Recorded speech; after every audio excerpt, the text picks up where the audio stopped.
Yesterday we had a lengthy discussion on the architecture part, right? So how we decided this architecture. One thing, as we all aware of monolithic applications, where we used to put the complete code, back end, front end, and database scripts, everything, and we used to work right. So that work that we need to break it down into multiple pieces, and we should develop and deliver it. The advantages when we do that, earlier we used to have distributed architecture using EJBs or web services concepts. People used to use JAX RPC, SOAP based, REST based. Apart from Spring Boot, we have other REST APIs also. Those APIs people used to use,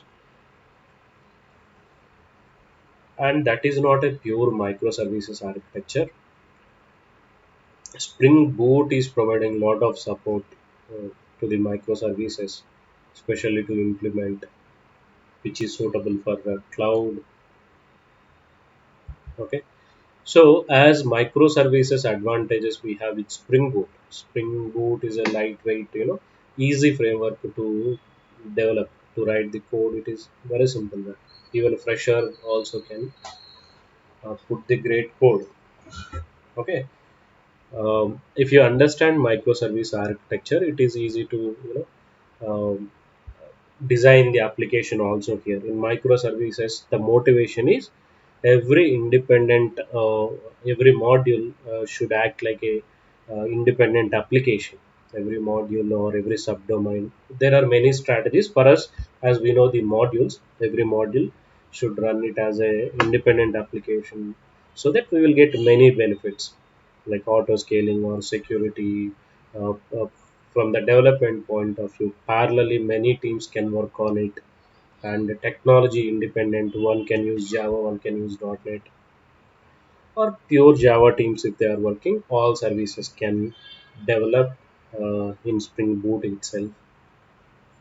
If you consider this architecture, right? If you consider this architecture which we discussed yesterday, uh, front end separate application, back end separate application for each module. If you consider, right, we will be having for five modules, five front end and five back end applications. Okay, for each front end, this is real time, right? In real time, how Amazon working also we saw, they have a different front end applications. For admin module, they have a different front end. For manager, for seller, for customer, we saw for delivery also, they are maintaining separate front end applications altogether. Domains also, different domains they are using. Okay, so for customer they are using this domain, for seller they are using a different domain. In the sense, they have separate a brand new front end layer for seller module itself. Then what about backend? Definitely they will have a separate backend also. Altogether separate teams, separate business people used to work on the seller module itself. Okay, so that is how they used to deploy multiple teams, will work on each module. In case if they want any information of the other module, information or any services, if you want, maybe you can contact that team and they will provide some URLs which are required to access. That too business is allowed. End of the day, they all need to inform to their business head. If we have full clarity on the business, if he is okay to share, we may exchange that. Let's say a delivery module is having tracking logic is implemented. If you are okay to share that tracking logic to seller and customer for their tracking, delivery person is updating continuously into the delivery table. So instead you having a separate implementation. If you want to access delivery module, maybe we need to ask the delivery team to share that delivery tracking method access, so that they will give access to sellers and customers. Just imagine. Okay, so as compared with Amazon, For our e-commerce also, we decided to have a separate UI for each module and a separate backend also for each module. Okay, UI we are covering and backend we are covering here. Backend means your Spring Boot logic only here. Your Java logic will be here. And what about the databases? Do we need one single database or do we need multiple databases? Usually in microservices, you used to face this question also, right? How many services you deploy. Let's say if you say we build e-commerce application in interviews, when they ask when you add this project in your experience, right? When they ask what you have done as part of this application or what is the architecture of your application, then you can start saying this. In our e-commerce application, there are many modules. Mm, don't say that I worked on admin module, manager module, and seller module. That may not realistic. If it is a real-time application, one module itself is a big one. Maybe years together we can work on a single module. You say the entire architecture. This is how our Walmart application is like this, or our Amazon. If you are climbing Amazon as a client, Amazon application is like this. So I worked on so and so module, manager module or admin module. So for our admin module, we used to have a separate front end and we have separate front end team and there is separate back end team. As I am a senior developer, I have involved in front end, back end. If you are a full stack guy, they used to involve in both the layers. Okay. So mostly you will be having, if you are a pure backend developer, they will ask you to focus on backend development. If you are a pure front end guy, they will ask you to work on front end only. If you are a full stack guy, they will deploy you on the both the layers. Like for my old application, we used to have separate front end and separate backend teams. I joined as a technical lead. They asked me to work a few items here and here, and what is their intention is I worked for client only directly. I worked for the client, and first 6 months I was with vendor. Later they permanented me to the client itself. So client intention is basically we used to have separate front end and back end applications for each module. We maintain separate and separate back end application. As I joined to the client team, so the client director is asked me to work on all the modules, try to get the knowledge of all the modules so that you will be single point of contact if there are any issues with any module or if there are any issues overall architecture, you could able to guide the teams. So that is what their intention me to deploy. But if you are a senior guy, if you are working right, they maybe you will get a chance to work on one single module. If you are a full stack guy, you will get opportunity to work on front end and back end both. Okay, so as we are here to know both front end and back end to become a full stack developer to get more package, right? So if you compare with front end or pure back end guy, if you are a full stack guy, your salary is double because you could able to handle both. Okay, so here you may tell that I worked on so and so manager module, or I worked on so and so seller module. So seller used to add products and he used to send further reviews. So manager will review the products and he used to approve it. Once approve it, the seller products will be added to actual end user. So I worked on the seller only. Explain the seller and manager relationship, how seller will add and how manager will approve or decline, how pricing checkings will used to happen. If you can able to explain the discussion which we had, right? Definitely you could able to climb this project. And coding is nothing in my opinion, so it is easy to work here. Now coming to the databases, when they ask, right, how many database schemas you have for the entire application, you say there would be definitely a number of databases, a number of schemas people might use. But for me, we have a dedicated database for our module. You can say I worked on admin module, we have a separate database schema. So for admin module, you need to have one separate database or separate database schema. At least if database server is only one, you need to maintain independent schemas. Same schema we should not share between multiple microservices. That is very bad architecture. So if everybody try to access the same schema, you will be seeing lot of issues technically, lot of issues from the maintenance point of view also, because consider we are using only one database. Consider uh, you people need to think in very broad way, okay? Don't think from the script side, okay? Don't think from the schema side or transaction side only. From the business side, if you see, here I have one table in admin module, here I have one table in one admin module, one table I have. If I share this schema access to all the modules, generally a team, what they do today, this table is having 10 columns. Tomorrow manager module people thought that, okay, I need to have, along with this 10 module, 5 more 10 columns, 5 more columns are required.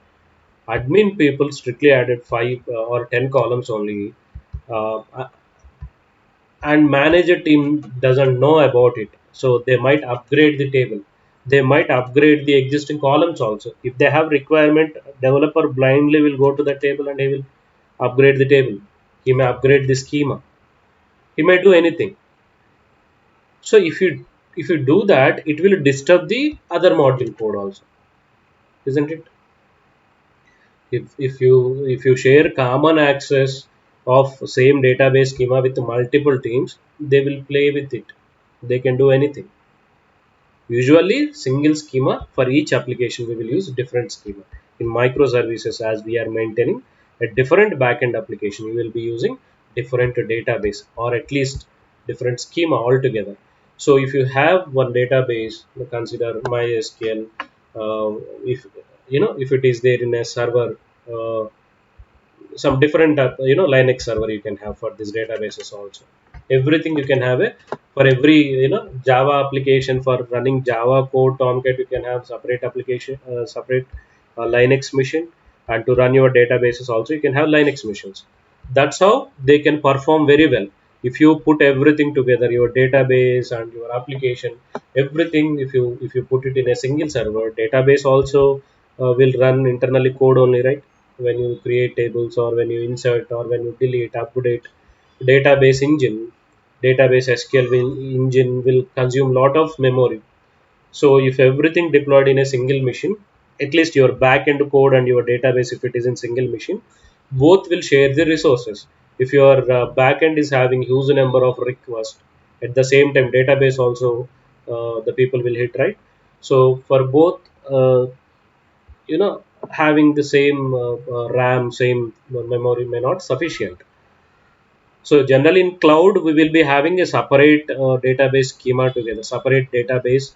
When we procure from the cloud, right? When you book a database in AWS or Azure, they will create this database in a separate schema altogether, separate schema and separate machine. Internally, they will maintain that a different machine, or they will maintain number of racks, multiple racks. They will assign one separate rack to you. They know the importance of your database. While creating this database, they will tell you this is shared database or a dedicated database. If you go to Azure console or AWS console, while creating, they will put all that points if you read through carefully. So if you procure, which means if you buy a dedicated database for your dedicated backend application, that is well and good. For production, definitely you should use a dedicated database only. If you don't use dedicated database, if you use common database for all the applications, lot of mess will happen to your data. And if somebody doing update here in this table will be locked. If somebody at the same time, if they try to access to read, they can't able to read it. Or if one application is doing, if another application is trying to update the schema of your table, a lot of disturbance used to happen to your database. So maintaining separate database schema is always recommended. A separate database itself, which is running in a different machine, a dedicated server for database, dedicated server for your Tomcat also. That is good for your application practically. So we need to maintain 5 different databases also. So again, we did not counted them, right? Databases also. 5 plus 5 plus 5. Ideally, 5 front end production and 5 failures for front end only, and for 5 Java to run Java application backend Java servers, and 5 plus 5 database schemas.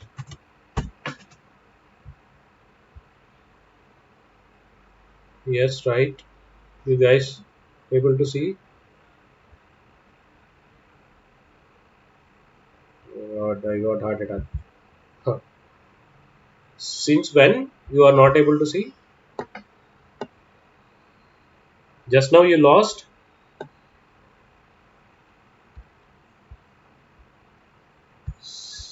Maybe you're.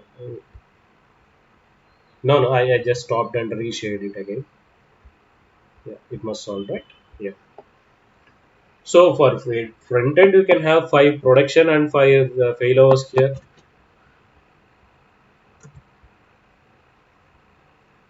and the same thing for your Java also, and same thing for your database also, production and failures for database DB also. Altogether, different UI applications, different Java applications, different database applications. So what is the problem in microservices is not the coding. Okay, coding is simple in microservices. In monolithic, also coding is simple, but maintenance is difficult, and performance improvements that all nightmare. Okay, and when I compare with this monolithic, monolithic is simple to maintain from the uh, connections side. Let's say I have one front end code I have here, back end code I have here, database also I have here. So no much worries to me, no much blockages. When front end calls to back end will not block the front end request. When back end request your database, it won't block your back end request, as everything together we used to maintain. And the one more thing is one single connection only we have, so we always remember that single connection. We will by heart it. What is username? What is password? What is URL?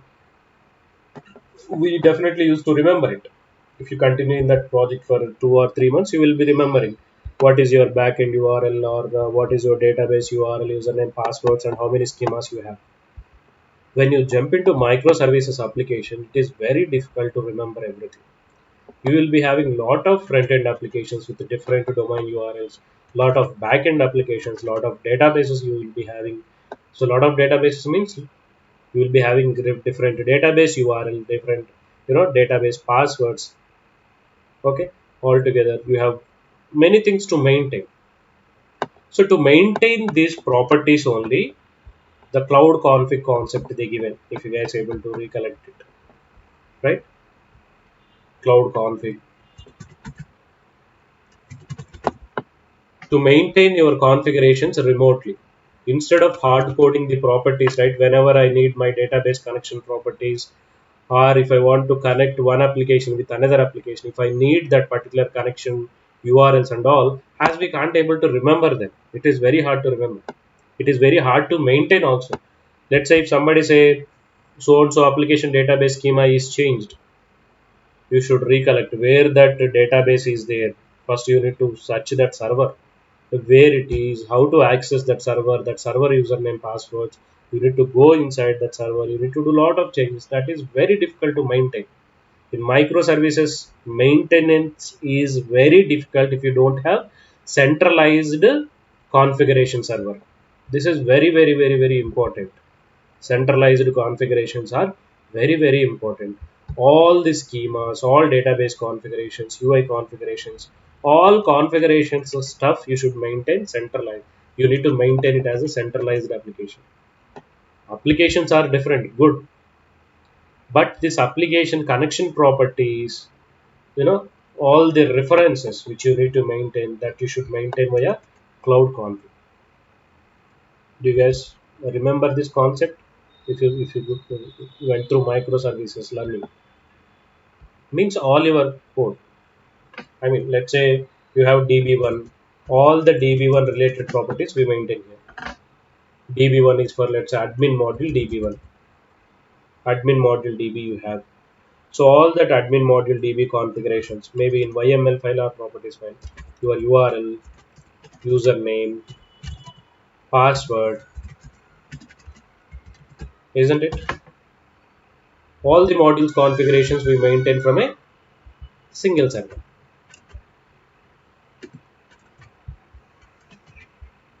Not only that, I am giving example. I'm just giving you example here. You need to understand the pain. If you don't have this concept, if you don't have centralized configuration concept, that is very difficult to maintain. Okay. Today you think that okay, everything I am doing in a single machine, it might not be difficult, but in real time when you work right, usually these questions also you will hear. Where do you maintain your configurations? In Azure we have key vault concept, right? In Azure we have key vault. In Azure key vault, vault means like a safe. Generally in movies we see, right?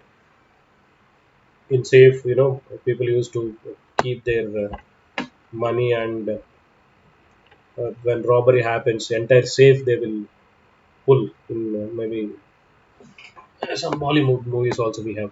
In that key vault, we used to put all our safe parameters, like sensitive parameters like username, passwords, everything. People used to put it into key vault. Okay, here we will use cloud config concept. Beyond this, right? Even beyond this, instead, if you don't want to configure your username passwords here, maybe you can use key vaults. In that key vault, you can configure. Nobody will have access to this key vault. Whoever is having, let's say, if you are a authorized guy to change username passwords, you only will have this access. Key vault,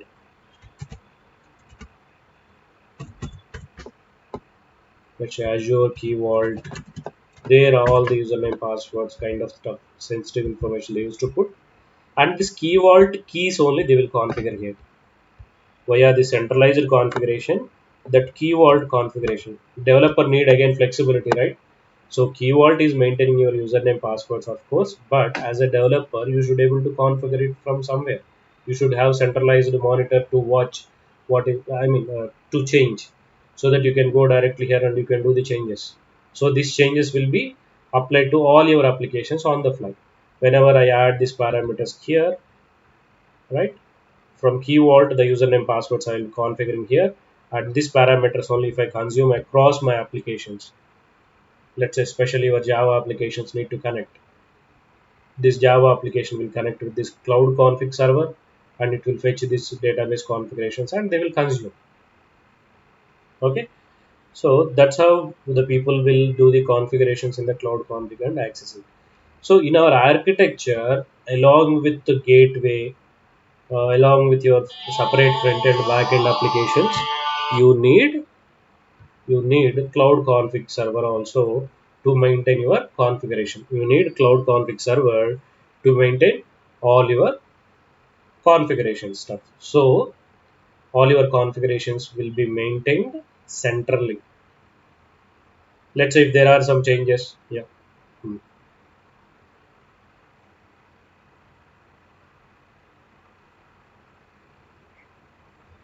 Hmm.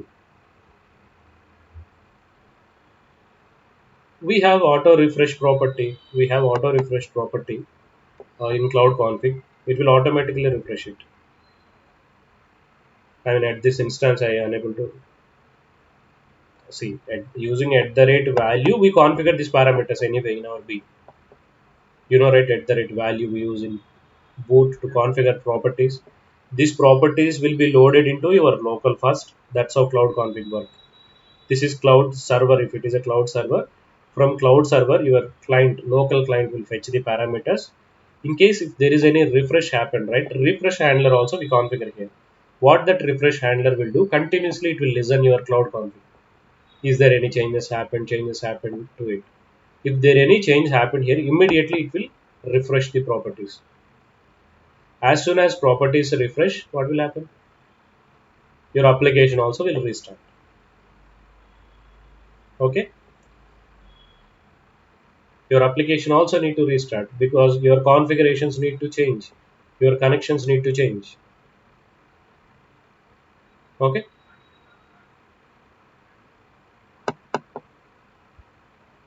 it depends on your application. It depends on your application if you want to manually restart or if you want to do auto restart. Generally, till now what we did is we used to do manual restarts only, though we have cloud config. As we know, automatically this can refresh here also. We consider this is like a major change. When database username password schema is changing means that is not a small change from the application point of view. We consider it as a big change. What we do once we do configuration changes here, we do restart our production server. Okay, then we will see how the new schema is working. Manually we do restart. At least if there are some use cases, you need not to check them. It's okay for such properties. Let's say you have some third party URLs got changed. In that case, you need not to refresh your application. But if it is a stuff like database stuff, obviously you tell me you are doing production, you are changing database configurations. Do you apply auto refresh option or do you restart your production server? Reason, you need to check, right? Once after production deployment is done, we do checkout also. Checkout means how it is working. At least one two use cases. This developer, whoever is developing, right? He at least connect with the client in a call. He will ask the client, please check that screen. Are you able to load it or not? Please try to insert one record. Are you able to insert it or not? At least if you don't have access. During production day, he will connect with client and he will ask. Then client will confirm, okay, this is working. You can consider it as a done. Then only he will send the release notes by saying, my production is success. So and so changes we have done. Right? You should be there to confirm it. But if some third party application configurations I have done here, let's say other scenario is not database scenario. Manager application URL got changed. That URL I need to update. Admin calling this manager service using REST template. You know, right? This Java controller can call or this Java service can call manager controller. Right? Using REST template, we can make calls either directly or via the dedicated gateway. Via this gateway, you may call from one Java application to another Java application. Correct. So this URL got changed. This URL got changed. That URL configurations also consider if I am doing through cloud config. Do you need to restart your application? Not necessarily, right? This manager URL got changed. Okay, you can do auto refresh in such case. So that URL only will refresh. Even you need not to refresh your and restart your entire admin module because one URL got changed. That URL not specific to database. That URL specific to some REST call. It's okay. You do auto refresh in that case.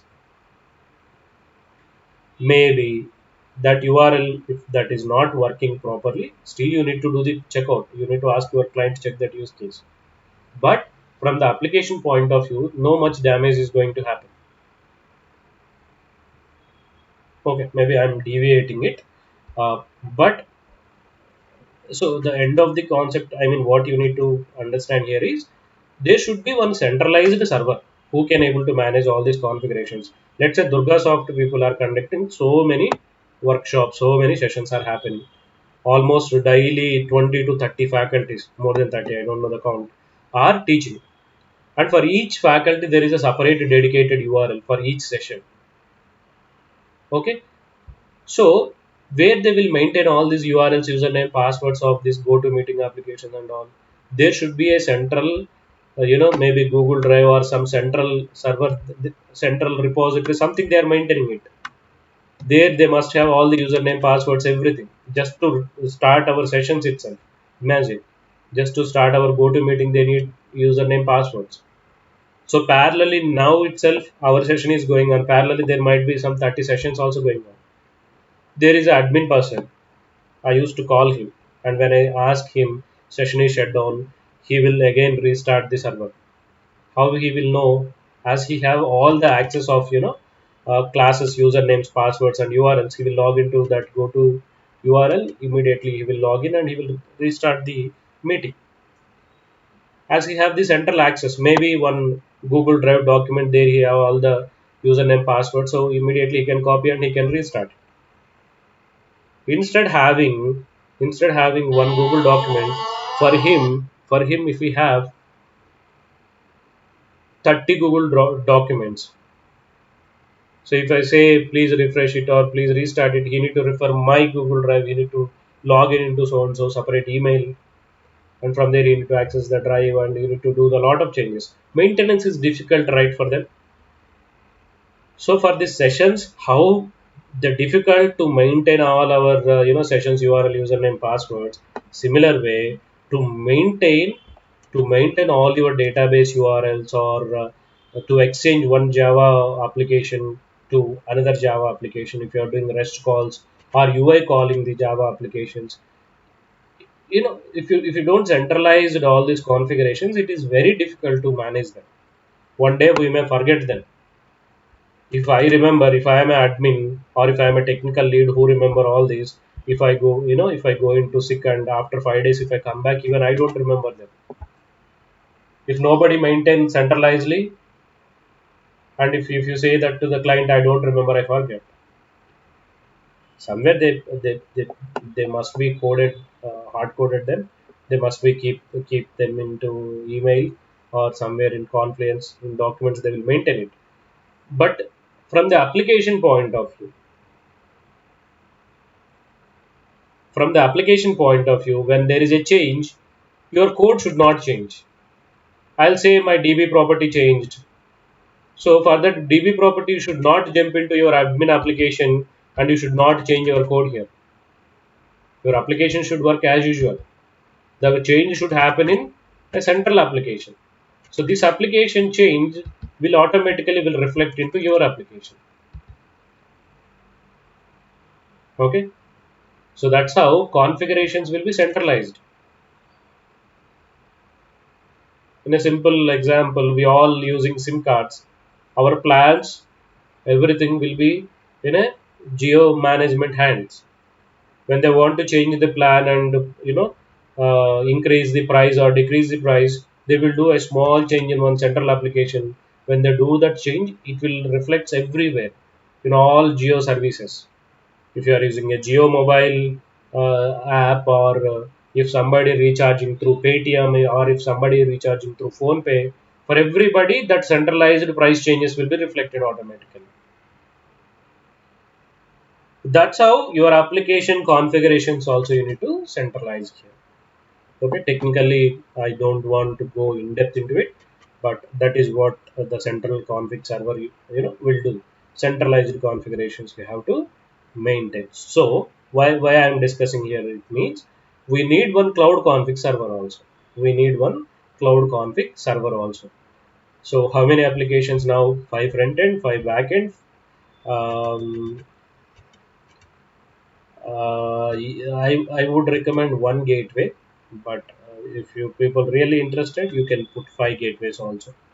Okay, so one gateway is sufficient. If you think 5 gateways also. One gateway is sufficient. Okay, one gateway is sufficient. 5 backend, 5 front end, one gateway, one cloud config. For now, these all are sufficient for our microservices application. Now, if I draw architecture, the same thing. If I put here in one single image, or you can use any better tools like eDraw or Star UML to draw it, or you may use Word also, Microsoft Word also. It's a better tool for drawings. Art diagram. Is there any architecture data flow diagram we have? Shall we use it as a architecture diagram?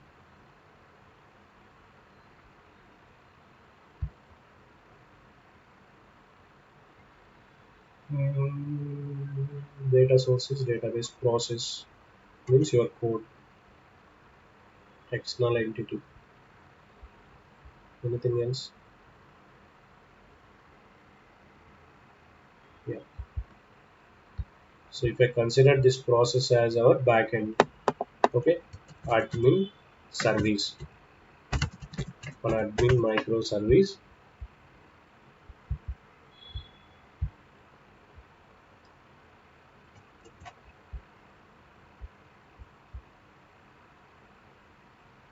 just a minute please.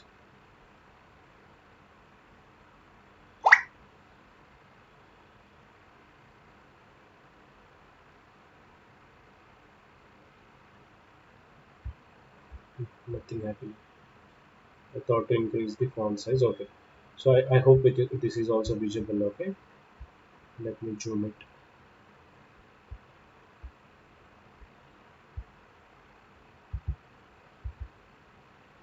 Admin service. Similarly, I need manager service.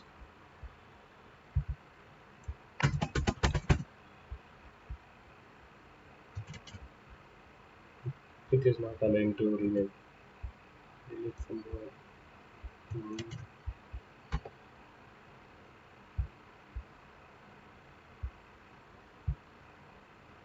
One more process.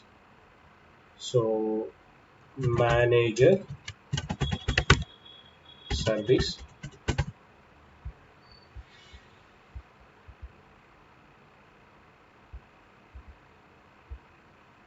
So in real time also you'll be seeing similar diagrams, architecture diagrams when they share, right? Don't imagine there will be different thing they will share. Similar diagrams only they will share. Manager service,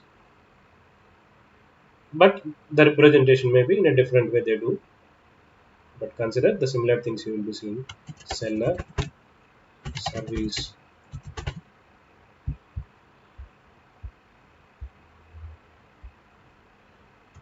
customer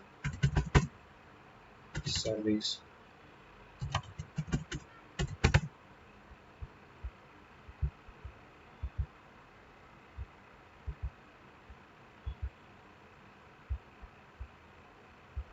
and a delivery service.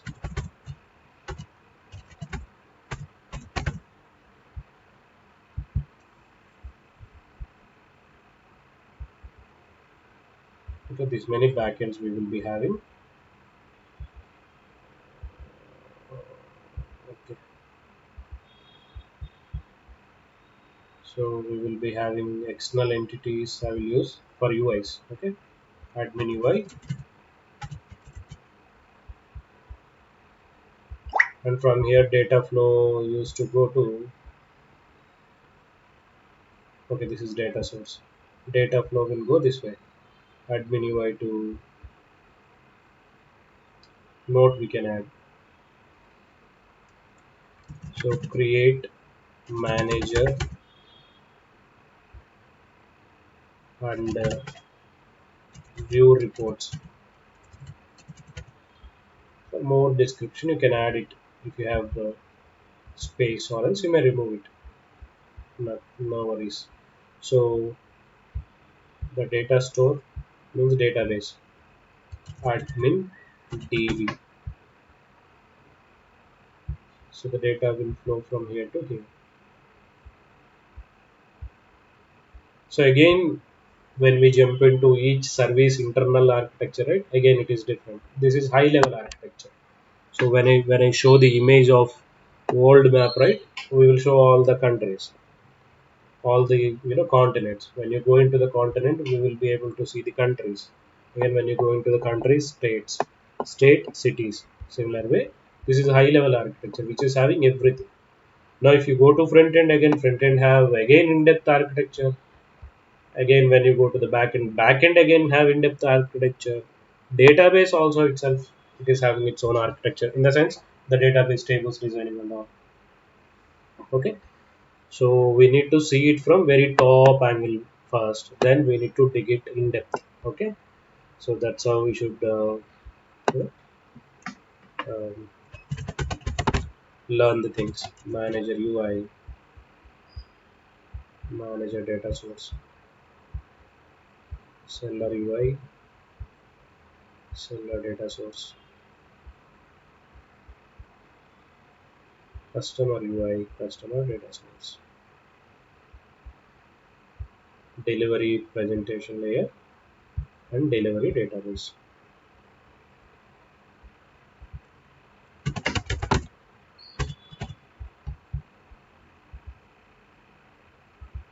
So when somebody new person joins into the team, when he asks what is the architecture, if you show this diagram, he can imagine what is happening. You'll see, okay, there is a separate UI, separate service is there. So admin UI calling admin service, and admin service is having admin database. You need not to explain him, and he need not to brainstorm to remember it. Just by looking into this picture, he will understand high level architecture. Now, if he is part of admin model, if you want to show depth architecture of admin service backend code, you can show it. Again, you can have depth architecture into each. Depth architecture is nothing but how you are creating connection pools here, how you are maintaining your repositories, how you are handling exceptions. Again, that is also, we can say, architecture. Architecture in terms of backend code. Okay,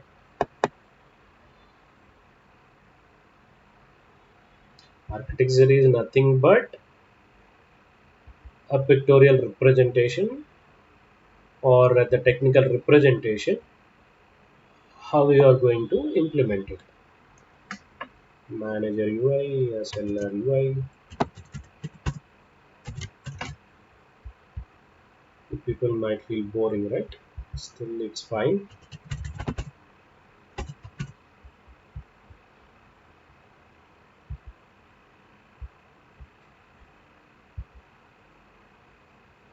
This is how if you draw and explain, then only clients will, show interest, or they inspire more, and they believe that we are so strong technically. Don't think that a drawing diagram is or showing pictorial representation is a childish thing.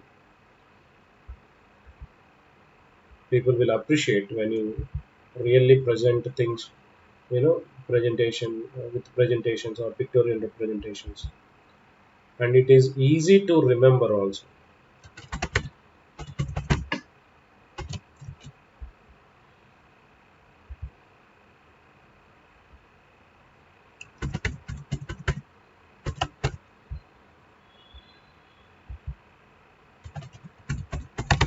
Delivery service, right?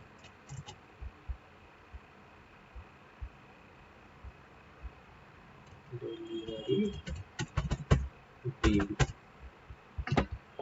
Actually, I thought of showing you the branching strategies, but I will be postponing it to tomorrow. uh, I want to take again long session tomorrow. So for today, this is fine.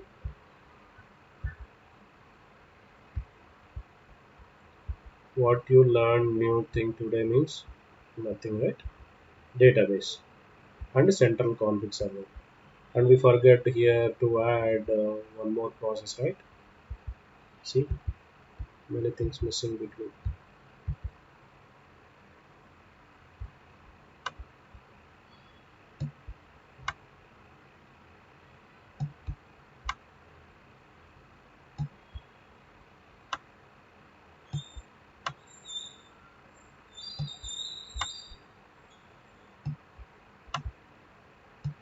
You guys getting bored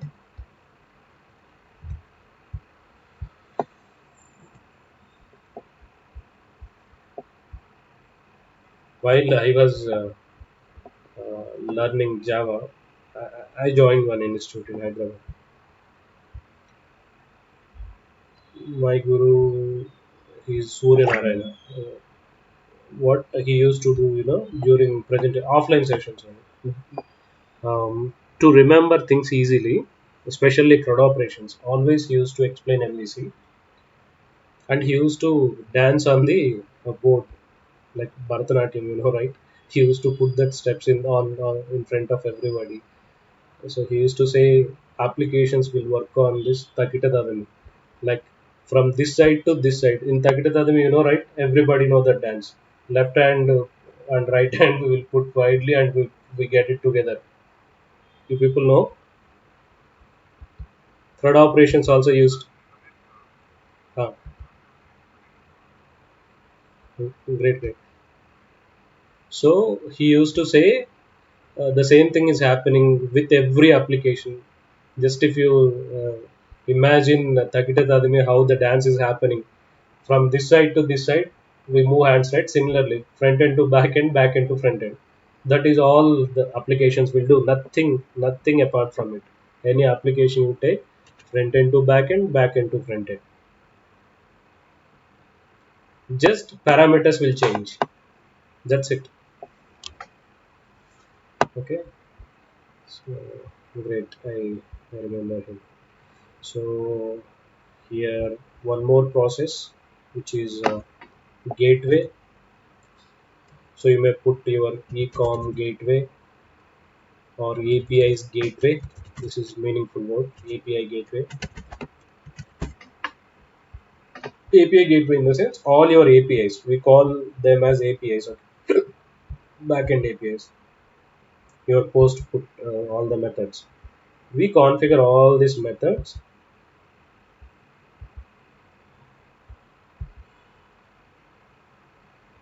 We configure all this, right. Um, the data flow usually happens this way only. Um,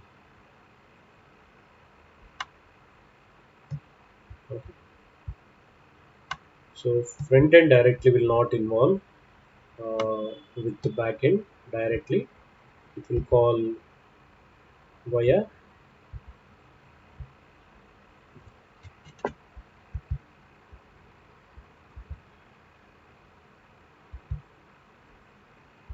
nice.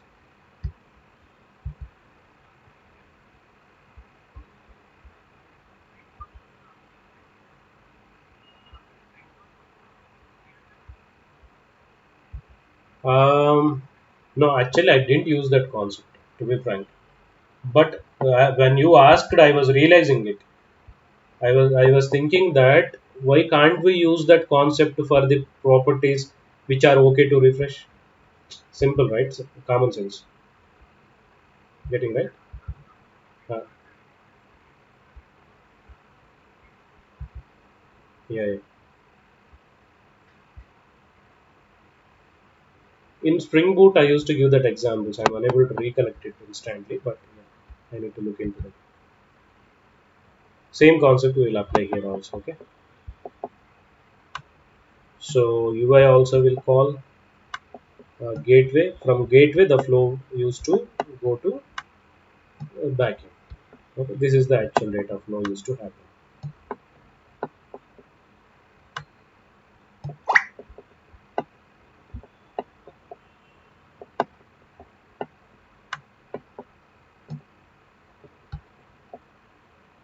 Hmm, nice.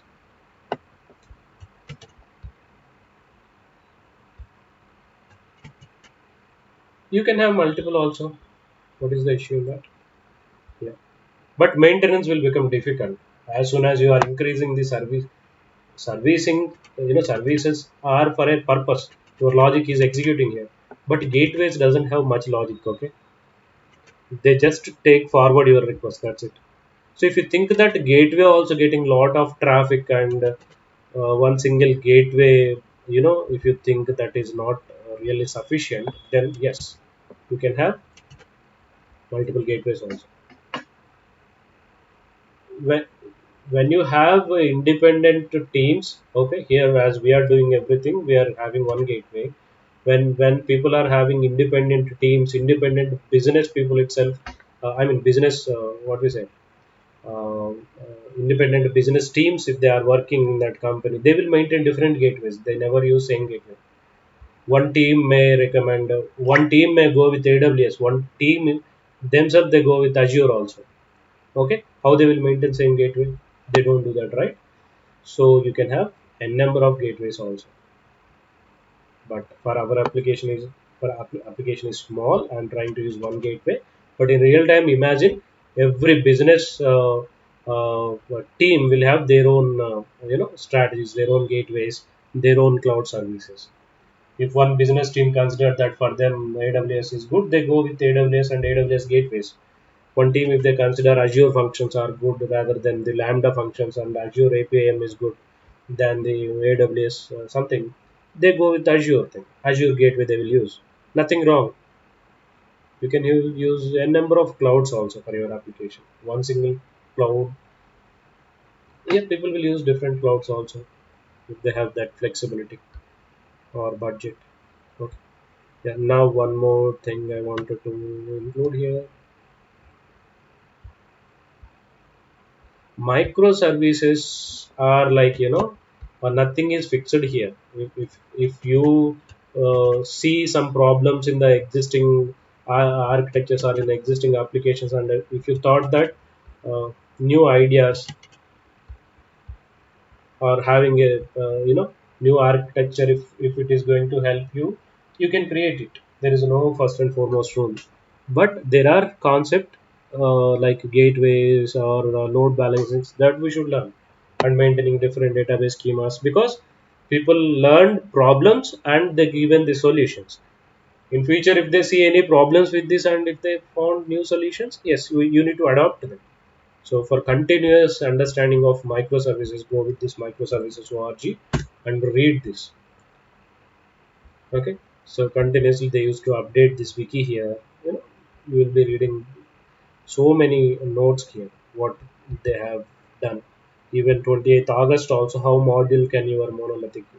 How modular can go with your monolithic go? They given some what is it? Some presentations on it. Daily, weekly, monthly they are updating it. So what they learned, their learnings they added here. So when you found, have a problem like a dictionary, refer this. You will be definitely seeing a solution here. This is a single point of a place to understand more about microservices. When you learning English, how you will refer the dictionary, right? In microservices development, go through this microservices IO. You will be definitely finding a solution. Okay, for your problem, new problem. Many might have faced the same problem and they must have something solution for that the similar problem there. Okay. Yeah, so here the cloud config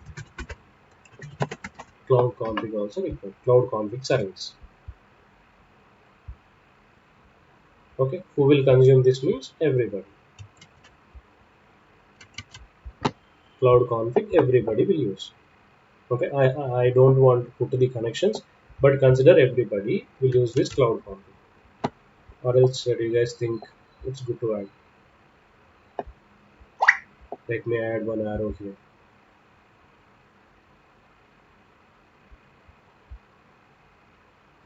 I don't know how to. Okay.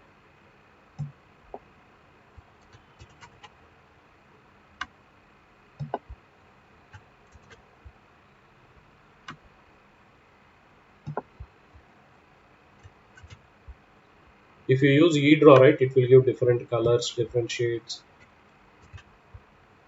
so that easily you can able to draw these lines in a different colors, so people will not confuse. Okay. So from cloud config only, all your services will get the configurations information. Even to this API gateway also you can connect it. So that if anybody need any configuration, they can expect that configuration from cloud config. Okay. I don't know for the front ends, do they able to access it or not. But yeah, from the backend point of view, this much configuration stuff centrally we can do via gateway and cloud config concept.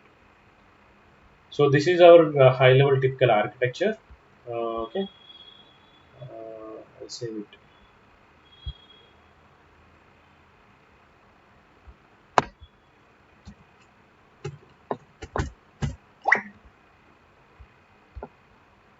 and safer side.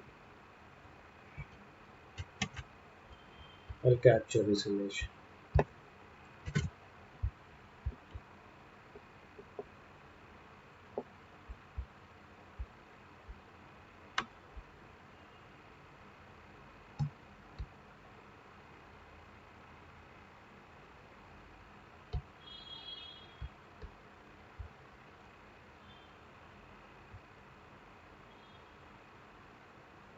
Oh, sorry.